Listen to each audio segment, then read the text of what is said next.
Hello and welcome back to The Feminine Perspective. My name is Emily. And I'm Verity. So we've got some more dilemmas. So Yes. Verity is going to take it away. I am the dilemma announcer. Today's dilemma is about friends who don't match your energy. So it reads, I have a question. Am I the only one who misunderstands friendship, or are my friends simply not a good fit for me? I have several issues I'll go through, and please tell me if I'm the one at fault. Because all the time I end up with friends who don't match my energy, and I can't help but feel out of place around them, even though I think I'm a very normal person. I'm social and I know many people, yet this feeling keeps happening. So I thought maybe I actually behave in a strange way. I mean, people around me always make me feel like something is wrong with me. For example, when I see a random person, so someone I don't know, wearing nice clothes or looking great or doing something I like, I compliment them. That's nice. Yeah, that's a nice thing to do. Yeah. My friend's reaction is always something like, ooh, social anxiety is scared of you. And they act embarrassed as if doing such things is shameful and being social is some kind of birth defect. Logically, if every person I befriend makes me feel the same way, then statistically, that means there really is something wrong with me. Yeah, I can understand that, like the common denominator. Yeah. Not always though. But No. yeah, continue. The second issue is that I always feel people enjoy my company but don't actually prefer me. I feel like I'm just a surface level friend to everyone, even my closest friend. I always notice that I'm the type of person, I'm the type of person people have fun with, but don't truly care about. How do I notice that? Because at the start of every friendship, the person is genuinely interested in me, tries to get my attention, invites me everywhere, wants to know everything, and like any normal person, I'm private about personal matters at first. But later, they start losing interest and I become just company. Are my expectations too high? Is this normal? So is it me, or have you also gone through something similar? Do I misunderstand relationships? And is it not necessary for people to match my energy? I feel like maybe she's kind of in her head a little bit. Yeah. Just the last paragraph in that for me makes me feel like actually maybe you're kind of overthinking this too much. So what's your evidence for your friends like not being interested in you anymore? Yeah. So she kind of references like she just becomes company.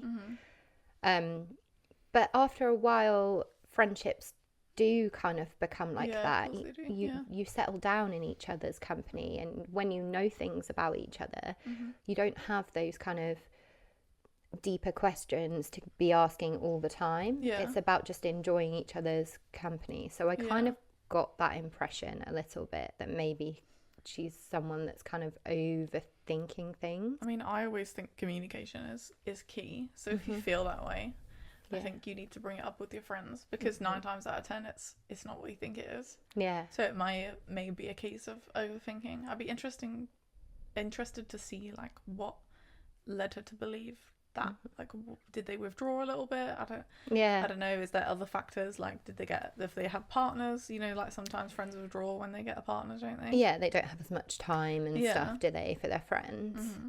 I'd be interested to know how old she is as well. So I'm guessing she's kind of younger, on the younger side, maybe like late teens, early 20s.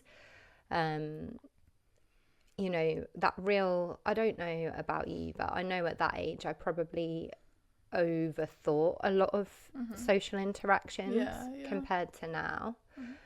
But yeah, I get the feeling she's definitely kind of overthinking things. I think her general question though, like, should your friends match your energy, is a good one. Yeah. I think they should. Yeah, Definitely. I agree. Yeah, they're your friends for a reason, aren't they? Yeah. And I'd be interested to see as well, she said about opening up to her friends and things like that she doesn't do that in the beginning. I wonder if that's consistent, or if she has eventually opened up. Because I do think if you don't open up to your friends, then there's no foundation for a solid friendship, because you have to be open. You know, your friends have to get to know you. Yeah, there's an element of being yourself there, isn't there? And actually, how do they get to know you if you're not being truly open? Yeah, exactly. So, yeah, there's nothing for them to sort of relate to you on or develop a deeper friendship. So then maybe that's where the surface level feeling is coming from, because she's not opening up to her friends. So I feel like, I know it's scary, but you have to, in a way. Like, your friends, you know, you'd be very surprised the amount of people, if you open up to them, you'd be surprised at how many people are willing to listen. Yeah, I think it's about, as well, trusting the people that you're opening up to. It's kind of like a gradual process, isn't it? So you slowly start to share more, and then based off of that, you can build on that. Yeah. And then I'd be interested to know, like, what her friend's energy is, you know, like, what kind of friendship group are you in? Because to me, and like you said, when we were reading through, when I was reading through the first part of her dilemma, she mentioned that she felt quite like she would compliment people. And to me, I feel like that's quite a normal thing to do. Definitely. Like, you know, if you see someone who's like dressed really nice, or, you know, to say, oh, I really love your outfit, or I really love your hair, or, you know, that was really cool what you just did. I feel like that's quite a normal thing to do. So if you've got friends that then find that awkward, awkward, don't do that, then they don't match your energy. Yeah. I think a red flag in a friendship for me is when you meet someone and they don't have any friends, because I think, why don't you have any friends? But I've definitely had friendships in the past where they perhaps don't have my best interest and were maybe jealous of me, and it's such a shame.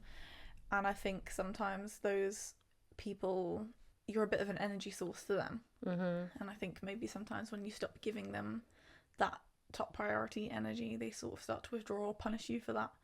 So I would always look out for those sort of friendships in my life. What would be the signs that somebody might feel that way about you? Can you think of any? Yeah, so I had a friend before. She became friends with me through... so I had a different job before. And I was obviously doing nails on the side, and she'd come to me with her mum. This is how we became friends. And she didn't have any other friends. And I feel like in the past I've been guilty of becoming friends with those people because I feel sorry for them in a way, you know what I mean? I sort of like took them under my wing a little bit, and straight away, like, she asked me about if there were any other jobs going. It was quite like it was a media related job. I worked for like a big company, and obviously it doesn't work like that. No. But I sort of, you know, upon reflection, can sort of see maybe she, you know, pursued my friendship for an ulterior motive. And then we were spending a lot of time together, and she would always make little digs at me. So my 21st birthday, this was like during COVID, so none of my friends liked her as well, which was big telltale sign. It's a big tell sign. And like my other friends I've been friends with for years, so like I trusted them, you know.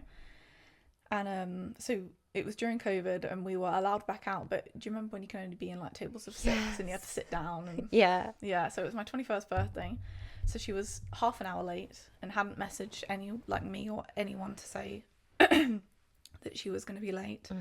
And then she turns up late, and I was blonde back then, so I can't imagine you with blonde hair. Really? I have seen pictures of you, but like, I can't imagine you. I think brunette definitely suits you. Definitely. I feel like everyone goes through like a harsh blonde phase. I went through mine recently for about 5 years. I much prefer your hair as well now, how it is. But it's my natural. Well, I mean, obviously the blonde bits are not, but like the dark is. Yeah.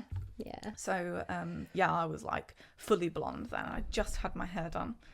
And she showed up to my birthday, didn't even say hi, and she literally didn't say anything to anyone. She come over to me, grabbed the top of my head and pulled it down, and then she was like, "Oh, I can still see your roots." Oh. Yeah, and my friend Emma, who was sat across from me, was like at that, and then we went to the bathroom. She was like, "I don't fucking like her." That's really shitty. Yeah. Like, I have had a friend in the past that has been like that with me, and it definitely comes from a place of jealousy. Of course it 100%. does, yeah. Like, I had to cut that girl out of my life because every time I was round her house, or we'd go out and do things like similar kind of thing, like little comments, you know, about, oh, why would you wear that?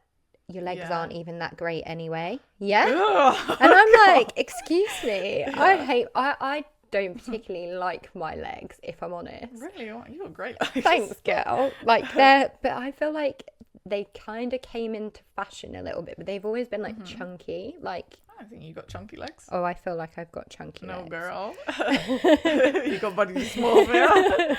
They feel like they've always been like a little bit, I don't know, like my top half is always a lot thinner than my legs. That's natural though, I think. Yeah, it just, and you know, that kind of came into fashion anyway a little bit more, you know, the last 10 years. So I kind of, at secondary school, I was really paranoid about my legs because the look when I was at secondary school was like stick thin. Thigh gap, yeah. Yeah, thigh gap, full on like Paris Hilton in the early 2000s vibe. And I just didn't, like, it didn't matter how much weight I lost, like, that's your body shape. So, you know. But yeah, so little things like that, or obviously I had filler and stuff. Yeah. Like, I'm not. Oh, she shamed you for that? Yeah, shaming me for filler. I mean, I've put weight back on now, but I'd lost like loads of weight. I'd been to the gym. I was just doing really good things for my life and for myself. Your friends should support you in that fact. Absolutely. Yeah. And it just became more and more apparent that at that time in her life, she wasn't able to kind of be happy for me. Yeah, yeah. That's exactly like that girl. That's a common thing. Yeah. She, the way it ended. So when I just turned 23. And I'd been in like a super toxic relationship. It was short. I'd spoken about it on here before. And I just threw myself into my work. But I was, at that point, I could only do nails. So this was 2022. Obviously my birthday's October, so I turned 23. And I was feeling, my work was feeling a bit stagnant. And I always wanted to go into aesthetics. And that was the first course that I did to add to my skill set in the like beauty world. So I searched for ages because I thought you had to be like a nurse to do that, but you don't. And I remember it was in November. I had booked for myself to do the course, and it was on the 5th of January. And I sent a picture to literally all of my friends and some of my clients that I had booked onto it. And obviously I was so excited because I'd banged on about this for ages, saying that it was something I wanted to go into. All of my other friends were like, oh my God, that's amazing. Like, can't wait for you to do my lips or whatever. Yeah. And then she sent me a picture back, and it was just her thumb. And she took a picture of her thumbs up, and she just put, good for you. And I was like, And I obviously opened it and was like, that's weird. Yeah. Right? But she just got me like a birthday present. So like my birthday was only like the month prior, if that. So I thought, oh, what a weird response, you know? So it wasn't like there were any telling signs that the friendship was going to end, you know? Yeah. And then literally shortly after that, I didn't respond because I thought, oh, what a strange reply from her. And then literally a few days later, she blocked me on everything. I had weird. Oh yeah. And I tried messaging her and was like, hey, like, what's happened? I don't, you know. Yeah. And obviously my text never went through either. And I was like, oh shit, like she literally blocked me on everything. Wow. And it was just, the only thing I could think of was just that it was because I was taking that next step for myself, you know. And yeah, crazy. I can't.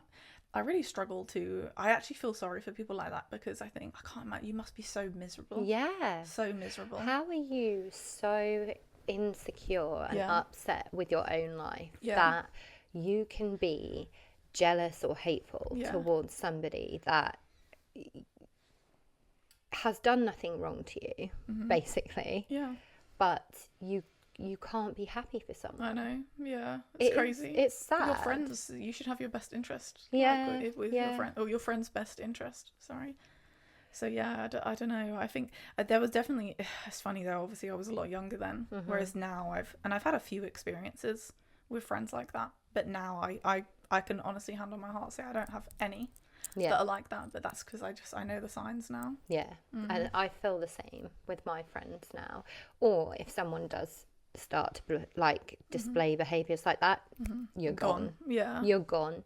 Because actually, I'm not going to apologize in life for my success. Yeah. Like, I'm not saying I'm a super successful person, you know what I mean? But I'm just, you know, the things that I'm happy for, or the things that I've worked towards, or the things that I do with my life, you as a friend should support me and be happy for me, you know, unless I'm doing something really like wrong and, you know, evil or whatever, fair dues. But, you know, actually, like, no, you're gone, and and I'm not going to sit here and tie myself up in knots and worry about why you are the way you are. And almost like sometimes I think in those situations you can feel as if it's your fault.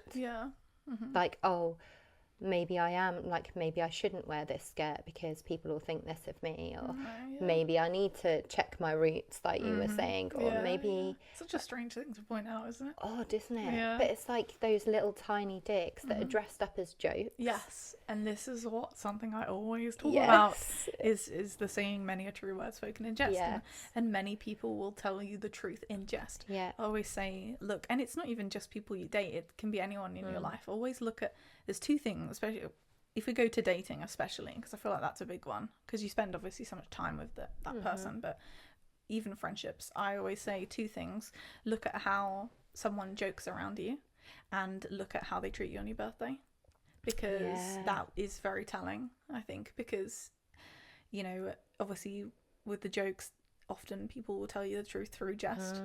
And then with your birthday, obviously it's a day that's about you. Not about anyone else. And people like that will often go out of their way to ruin your birthday, or like that girl who I was friends with showed up half an hour late, didn't tell anyone. You know, we messaged her and was like, are you coming? So there was that first half an hour I was a bit anxious, because I was like, is she even going to show up? You know, and then to come in, not even say hi, and immediately comment on something negative. Or not even to say, oh my God, happy birthday, here's your present. You know, because I always feel like I have this rule with friends. I know we're kind of sidetracking a little bit, and I tend not to buy birthday presents always. Like, I'll get like a card or something, but if I'm showing up to a birthday party, I'm bringing something, a card, maybe something that person likes. It doesn't have to be huge. But then in return, I kind of think the same. Like, I wouldn't expect all of my friends to be like buying me a birthday present, but it's about the time that they they spend with you. And showing up with a card. I mean, that's kind of nice. Like, last year, for example, I went to Hamburg for my birthday, and so my friends all turned up. Now, obviously we were out of the country, so nobody really bought a card along with that, and it was the weekend after my birthday, but it was the fact that they were all there that was the nice thing. And so, like, on your birthday, her turning up with a card and saying happy birthday would have been it. Cool. You know, I think that's one thing though. Like, I think it's good to self-reflect and look inwards, but I think honestly with some people you just can't help them. I think you're better off just not having friendships like that. So you need to learn the little signs and things, like, do they have no friends? How do they joke around you? How do they treat you on your birthday? You know, those sort of things. How do they compliment you and things like that? And if there's a lot of factors which throw up red flags, stop wasting your energy. You know, because people like that are just energy vampires, and they drain you. Absolutely. They drain you for their own self-worth. Which is ridiculous, because how would that build your self-worth up to continually beat people down? That's the thing. Like, I look at people like that and I think, does it make you feel better about yourself? No, it can't do, because why would they repeatedly do it? It's obviously not giving them anything. And it's interesting, like, I always feel similar about negative people. Like, we've all had times in our life where we can feel negative, of course, slightly more down, you know. And But be open about that. Yeah. Communication, I think everything always boils down to communication and how it's received. Yeah. So if you're feeling a bit negative, that's fine. Yeah. But just be open about it. And, Yeah. you know, but you would expect you would be able to do that with your friends. And I think people can see, the people who know you can see that shift in you anyway. Yeah, do you know, if you're kind of more pessimistic than normal, Mm. like, oh, well, that's great then, like, or a bit sarcastic, or like, people can see that shift in your thinking, and they don't, like, they know that that's not your core. Yeah. And you know that actually at your core you're quite a positive person, or friendly or whatever. Like, you're obviously going through some shit if you're feeling, or you're viewing the world in that way. But there's people in life that never view the world from an optimistic perspective at all, that will always look at it and think, and always kind of see the bad in everything. And I think if that's a time you're going through in your life, you know, fine, obviously you need some support at that time, you need kind of some help and things. But if that's how you're fundamentally like that, exhausting. It is exhausting, yeah. And exhausting to be friends with someone like that, I think. Not that I'm kind of shaming like negative people. Well, I suppose I am. Yeah. But it's like, it's not a productive mindset, is it's not. It's not productive. You're always going to see yourself as a victim. Exactly. I was literally about to say that. Yeah. And victim mentality is... It's not cute. No, it's not cute. It's really not cute. That's the thing, like, shit happens to everyone. Yeah. Just because you've been... Like, imagine you meet someone and you're like... Say you're in a work setting and, you know, you've just joined the job, right? Yeah. And you're like, oh my God, this, you know... Katie's upset, how come? Yeah. And then the person's like, oh yeah, her sister passed away. And they're like, oh shit, like, when did that happen? Oh, 20 years ago. Like, yeah. You know, like, everybody goes through shit. Yeah. Every single person there. No one is, you know, no one's clean.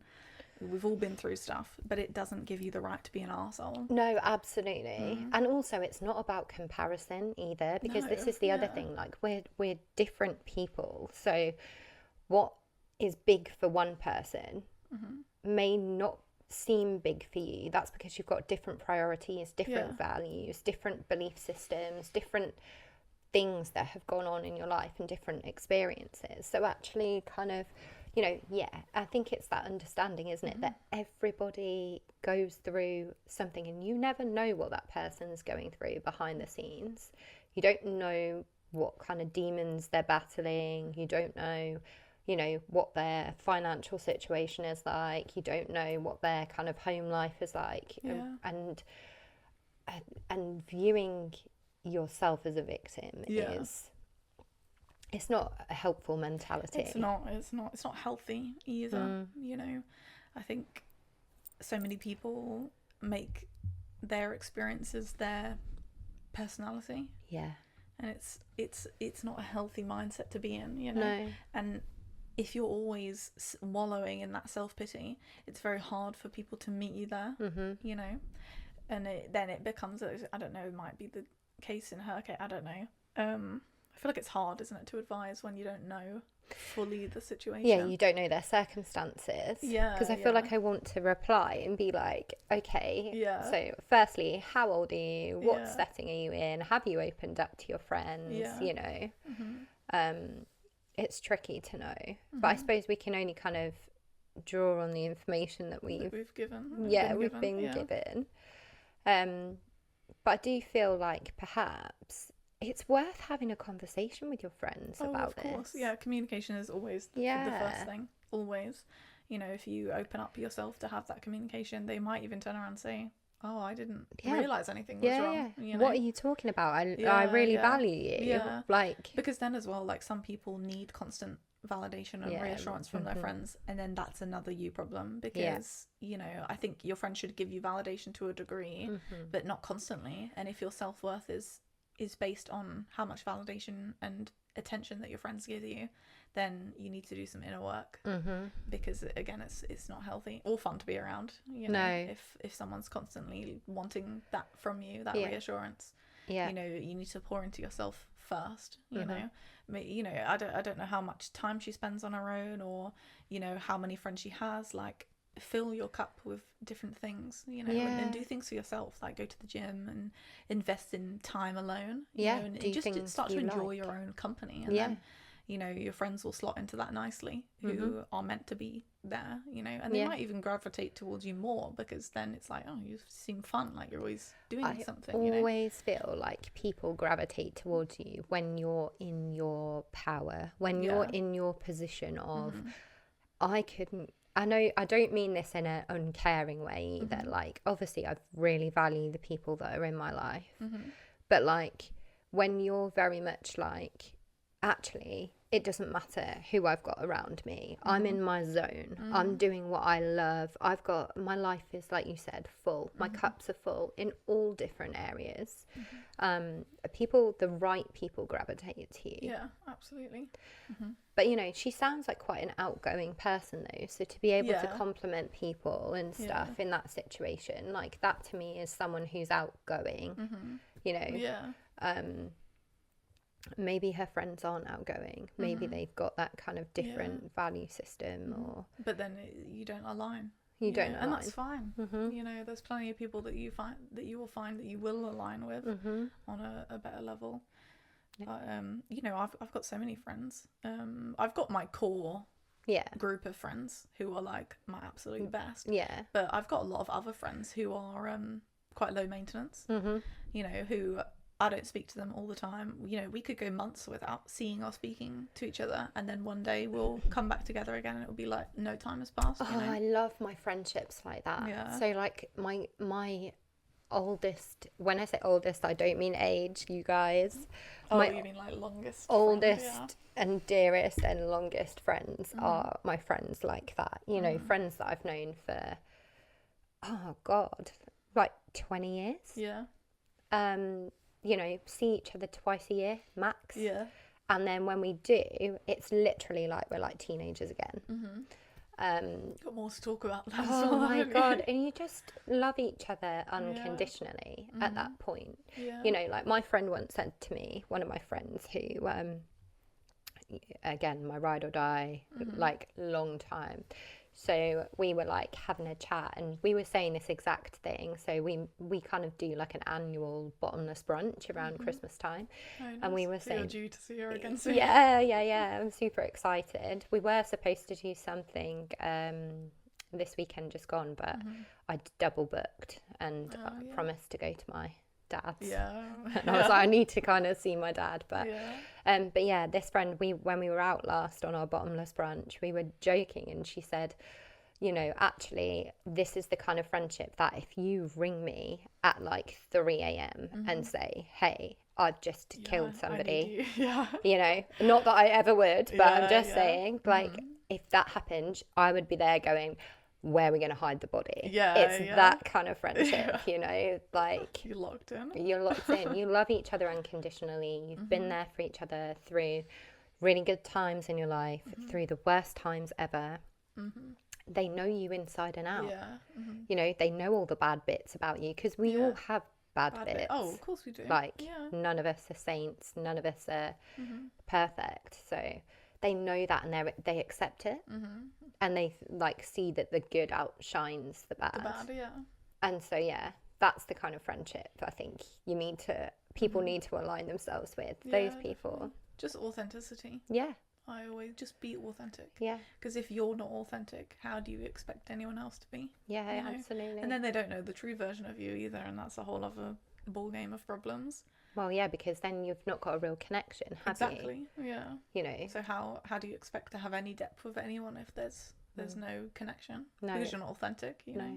And that means, unfortunately, sharing the tough times as well. Yeah, it means letting your guard down. Yeah. That's the thing, isn't it? And I think it's not that those people are, or that she isn't genuine, isn't authentic as a person, but actually maybe she doesn't feel comfortable letting her guard down, you know, with anyone.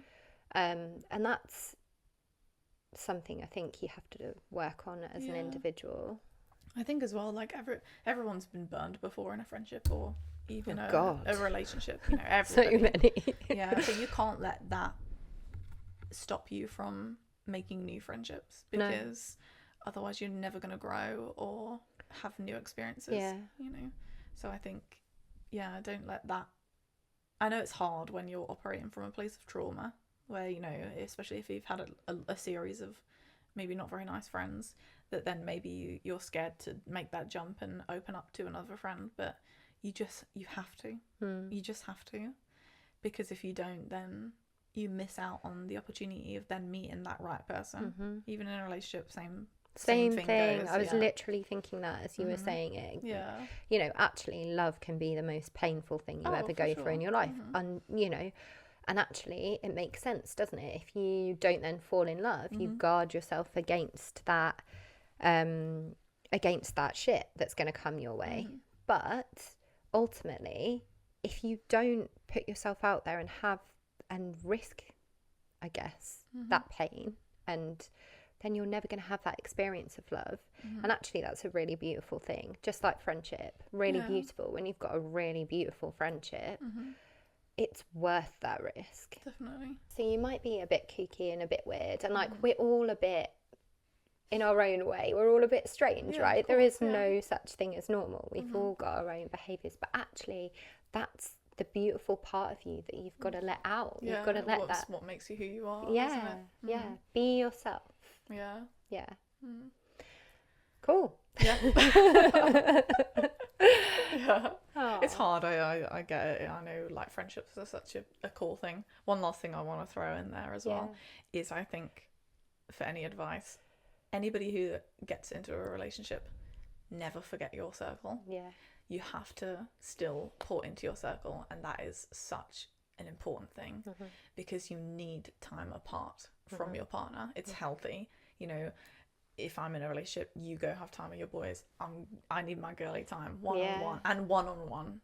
You know, of course you can all bring your boyfriends in together, but you need to have that time apart, because it is so important. I think that's one thing that so many people, they make that mistake, you know, and they just throw all of their time into their partner. But, you know, I always say men come and go, but friends are for life. Yeah. And I think that's just, you know, I know my friends have been, it's one thing I can confidently say, I've never done it. I've always poured into my friends. Because I'm just I get a bit overwhelmed if I'm spending too much time with a partner anyway. They start to irritate you. Yeah. Like, who can I bitch about my partner with? Like, fucked off all my mates. Their little things start to, like, get on your nerves. No, I agree with you. I think it's important because you have to maintain your identity. Yes. And in order to maintain your identity, and this goes for friendships too, you can't, you have to have things outside of your relationship. Absolutely. And whether that's hobbies, whether that's friends, whatever that is, you know, you have to both have your own individual identities and then your identity as a couple when you come together. Yeah. The one thing I would say on that though is it's also like a time thing as well, I think, in terms of how much available time then you have.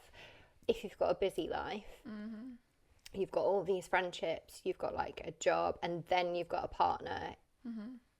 Trying to find time is like near on impossible. Even if you just see your friend for like a few hours in the evening, or even a weekend, like book things in advance, then you know, and commit to that. Yeah, definitely. Because like I've had like a lot of my friends have been guilty of that in the past, and it's upsetting as a friend being on the receiving end of that.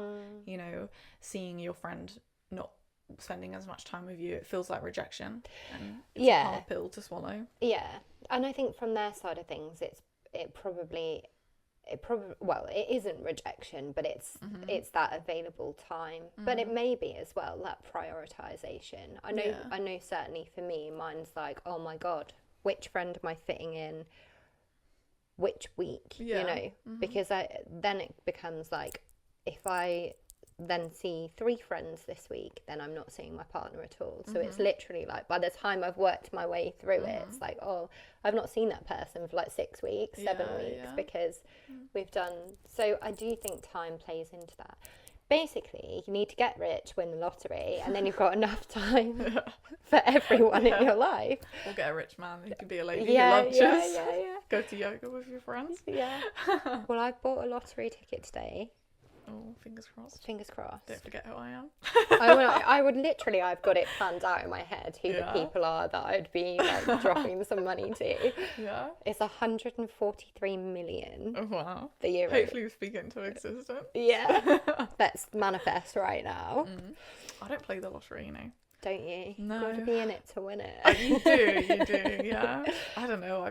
I'm not a very lucky person. Yeah. Naturally, I don't think it's very rare I win anything. Like no competitions, really? Nothing. Oh yeah, no. I'm just not lucky. You know, like even at school you play like is it like, what are those? You know where you have those raffle tickets. Raffle tickets. That's it. Yeah. Fucking never win. What is it called though? There's a name for it. Can't remember. Like a tombola or something like that. Yeah, that's what I had in my head, but I wasn't sure if it was tombola. Yeah, or maybe something else. Yeah, like those. You've never won one of those? Very rarely. It's not something I do, no. Before you win, do you get a feeling? Because, so when I have done tombolas in the past, I'll look at my ticket and you get like the announcer that's kind of reading out what the numbers are, and I just know I'm gonna win. Really? In that moment, yeah, I just get this like, I know I've won. Even when I've played like bongos bingo and stuff, I've never won a bongos bingo, nothing like that. I enjoy the game, but I'm not very lucky. It's not in my DNA. You're just there participating, just for the fun. Yeah, I do, but I do win sometimes, but I have to be in a certain mindset. Really? So like I'm always in a mindset at the times that I win where I don't need it. Yeah. And that actually and then just this feeling washes over me like, oh, I know I'm going to win. Really? Yeah. So I did, weirdly, interestingly saying that, in the car on the way home from my dad's at the weekend, I was talking to my partner about who I would chuck some money to, who needs it in their life. And, obviously the vast majority of my friends and my family, if I'd won 143 million, there's enough to go around, you know what I mean? And then I was talking about people that I perhaps would still give the money to, but would be more cautious about doing it, just based off of recent things, recent events. And then, so the statement I made to my partner was, well, see, I would have given this person and this person something, but actually now, with the way they've been, I don't think now I've got the money, I don't think I would. And that came out of my mouth. Now I've got the money. And then I was like, oh, okay. That just came out of my mouth. Then I was like, hopeful. Yeah. Like, when do you find out? Today. Fingers crossed. How crazy would that be? Like, because then we could have our own studio. Can you? That would be cool. Could you? Is it only what did you say? 145 million. 143. 3 million. I think. Is it just that, or can you get little winnings? You can get little winnings, but I mean, you've got to have like 4 numbers to get 20 quid. What's the most you've won off the lottery? 50.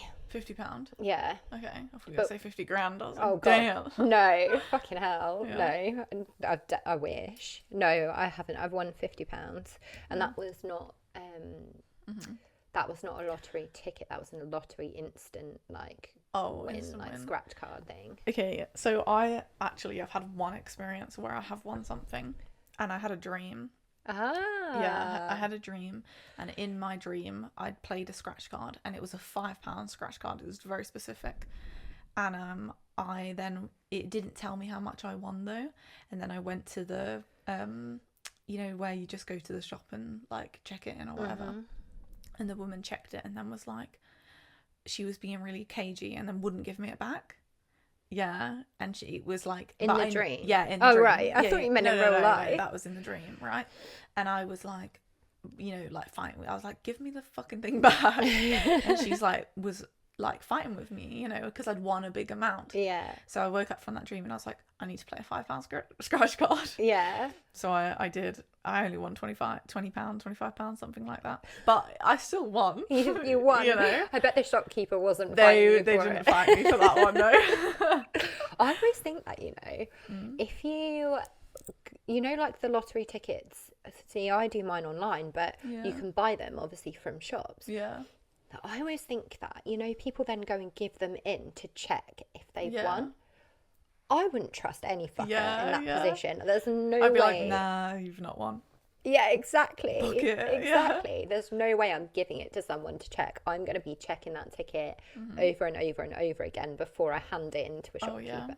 But I always get like that. Used to get like that when I used to get those tickets. I would always check my, like, whether I'd won online, and then I'd have to like triple check to make sure before I ripped it up that I definitely hadn't won. It's but yeah, we shall see. Hopefully we're sat here this time next week in our own studio in like Marbella or somewhere. Yeah, if we've suddenly upgraded, you know why. Yeah, there will be signs. Would you tell people you won the lottery? No. But I mean, obviously, they would probably know if we're sat in the studio. There would be signs. There would be signs. No, I wouldn't tell them. I wouldn't tell anyone either. I'd tell my very closest friends, but only the ones that I would 1000% give them money. Yeah. So if I won, like, oh my God, if I won like 143 million, like, I would give all of my best friends $1 million. Yeah. Oh God. Yeah. There's enough. Without a doubt. There's maybe loads. Even more. Yeah. But I'd like reinvest it so that then it creates generational wealth. So that then I'd make some sort of company or get into some sort of business where I invest my money into something. Yeah. The same property. Yeah. A big thing. Property like and stocks, and then and also though you can live off. I mean, the interest on 143 million is like. Quadruple my salary, probably more. So you could just quadruple your salary. Just quadruple, it's like it's probably more than that. To be honest, way more than it's that. Probably more. I'm on a lot of money.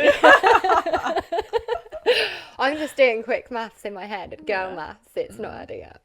But you're on like triple the amount that I'm on. Am I? Really? Christ. Yeah. And they say the NHS doesn't pay, like. But I think we had this conversation recently. Yeah. I think that's like overtime and stuff. Like without my basic wouldn't be triple. Oh, okay. I don't think.